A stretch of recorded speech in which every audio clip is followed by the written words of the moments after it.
Shara.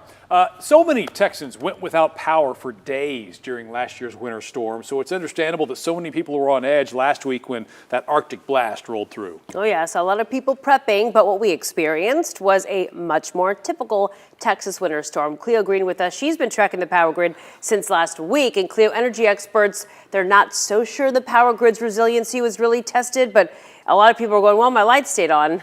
Exactly, yes. They're not so sure, and we'll get into the reason for that. But the grid did hold up. It met the supply and demand. They had enough operating reserves. All power plants stayed online. But we did get a chance to speak to an energy consultant who told us, well, he just can't grade the system, can't grade the grid. Take a listen.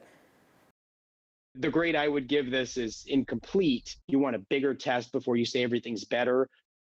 All right, that was a quick bite from Doug Lewin there. Now, while he can't give the grid a proper grade, he said the PUC did a pretty good job with the winterization rule, and he mentioned natural gas producers who weren't required to winterize. They saw production plummet about 20% in the Permian Basin. And get this, if the freeze had hit the southern border of Texas pretty hard, supply would have been a real issue. Another headline here, renewable energy and wind production came out on top, more than 50% higher than expected. So Kara, Mark, remember last week we were talking about Friday at 8 a.m. we were going to hit peak energy when it came to ERCOT's grid, and it was going to be more than last year. Well, we're learning this morning it didn't even come close, not even meeting the mark of about 5 gigawatts, which is enough to power 3 million homes in Texas. So they didn't come close, and that's why those energy consultants can't give the grid a proper grade. So, I mean, I hope we don't have to go back to what we experienced last year to see if it gets a good grade, but good news. The power grid did hold up, though.